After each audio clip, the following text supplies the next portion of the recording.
Something tells me you're trying to join the PC master race. You're tired of Apple ripping you off. You're tired of gaming on your Xbox. You don't want to use your Xbox no more. You don't want to pay $3,000 for an iMac. You don't want to spend $1,600 for a MacBook Air. Well, I have some good news for you. I can't help you there. But if you do want to take that path, watch this video. I'm not an engineer, but I do have some experience building PCs for a while, and built all my computers, and nothing's going wrong so far. So this is not going to be a PC building video, but it will be a video to make your transition smoother for sure, and reduce mistakes. So hope you like it. Hope it helps. Let me introduce to you your new best friend, PC Part Picker. PC Part Picker helps you find parts, make a list, and find parts that are compatible to the build you're putting on the list. As you can see in these empty slots, all you need to do is just plug in the parts you're looking for, or it'll help you find it and you're on your way. Then what I like to do is I put them on the list and just wait for something to go on sale on Amazon. There are tons of guides on YouTube, so feel free to just search PC build, and you'll probably find a lot of people way more experienced than I am. But this is not a PC building video, so I'm just showing you the way. You kind of have to figure out the rest on your own, but this is the first steps. Now we're past this, we have to figure out what kind of PC you want to build. So are you trying to play League of Legends? Are you trying to play Overwatch? You're trying to play Apex? Trying to play Doom Eternal? Doom the Dark Ages? You want to play GTA? The parts you pick will determine what kind of games you can play. Make sure you do your research. Don't waste your money. What I normally do is I go on YouTube and I search game comparisons. So there's tons of people out there who have different builds and different graphics cards and different laptops testing games from graphics card to graphics card. And that's how that's the path I take to figuring out what kind of graphics card I should get or what kind of CPU. And also then check the price range. So that way you're not dumping money into games you will never play. Choosing your monitor. Oh, what kind of monitor will I use? Do I want the monitor to be smooth, 500 hertz, or do I want it to be big, 60 hertz? Well, that'll depend on what kind of graphics card you want to use, right? Like I showed with the game to GPU comparison videos, that'll help you to determine what graphics card you want. Then just by that metric alone, you'll be able to see, you know, what refresh rate of a monitor you want and what resolution you will need. Personally, I think the future of modern monitors is 1440p to 4K. 4K is a bit overkill. I'll say that's really good for like playing a game like Red Dead Redemption, pretty much any high budget or high graphic video game. So yeah, for example, if you're gonna be playing Counter-Strike or Valorant or even Apex, right, and you want to be running anything above 120 FPS, there's no point getting a 60 Hz monitor if all the FPS is just being blown out the back, right? So you want to get something that will match the FPS of the graphics card potential, right? Or maybe you're just playing League of Legends and you don't want to spend too much money. You can just get a 60 Hz monitor and you don't need all that refresh rates, right? And also when choosing your monitor, I'll also advise to pay attention to the tech, you know, like OLED and LCD and TN and, you know, IPS. And I'll say do a quick Google search, learn what these things are, so that way you're not making purchases because some manufacturer tells you that this is the best fucking monitor ever existing in the history of the planet, and in reality it's just ass, right? So I'll say gain a little knowledge on the technology, so that way when you walk into Best Buy next time, you see a big TV that looks good and you're like not wondering if you should buy it or not, if it's a good deal or not. Sometimes they're just trying to rip you off because they're trying to get all the old stuff, all the LCD screens, all those ancient technology that they had in stock there, and they're trying to get you on that while they're trying to replace them with all the expensive OLEDs, which are probably the same price as that. So it's good to pay attention to technology and how it's moving. Like for example, Samsung just revealed like a new display technology, right? It's called mini RGB. I don't know what the fuck that is, but that just shows you that they're cooking something, and they're gonna release it next year probably, and they're probably like, you gotta pay $3,000, right? So pay attention to technology, and that'll help you make smarter choices when picking up even a TV or a monitor. Now my favorite part: peripherals, headsets, mice, keyboards, mousepad. This is the parts got me excited for making this video, because not enough people talk about them. I'm not gonna go into much detail, but I'll give you enough detail to know that there's things to look out for, things that can save you money, good money. So we're gonna start with headsets, gaming headsets. The biggest scam ever told in the history of technology. Pretty much every fucking headset that has come out for the past few years, pretty much the past 10 years, they're all the same thing. The only differences, which is the only reason they matter, is they have Bluetooth, and maybe they have some special, you know, speaker technology, right? Besides that, they're still on they're all working on the same frequency, right? Every game, every movie is designed and built under the same audio frequency. I don't know all the technical details behind it. All I know is that they don't go higher than like 42 or something.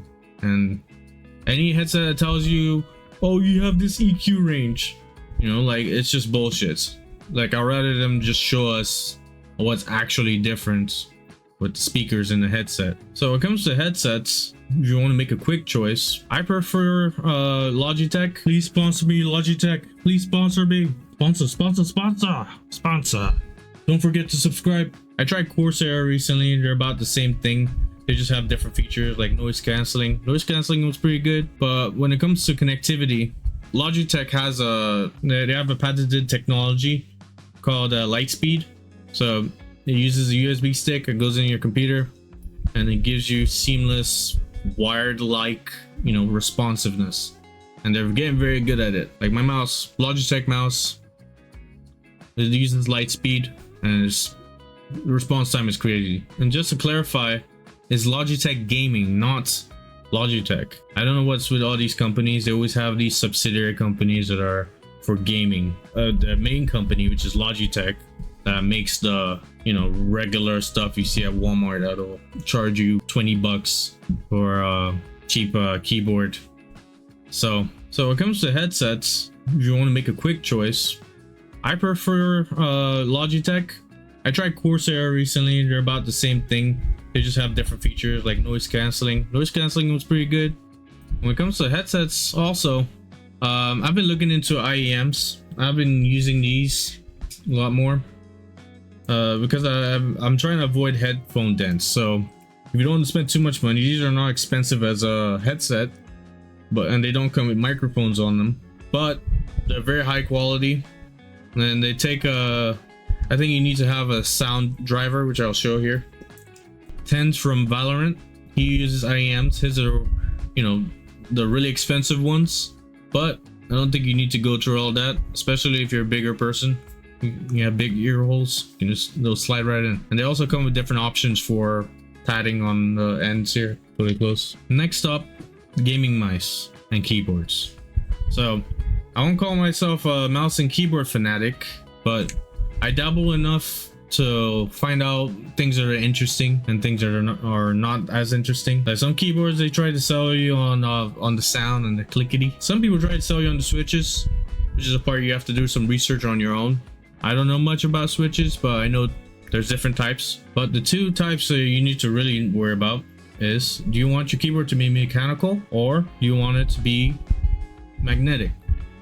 So the new Logitech keyboards, like this one right here, this one is their first magnetic keyboard, and all they try to do is reduce the time between your presses. So when you press the button, by the time you let go, you know, you can select what range you want the action to end.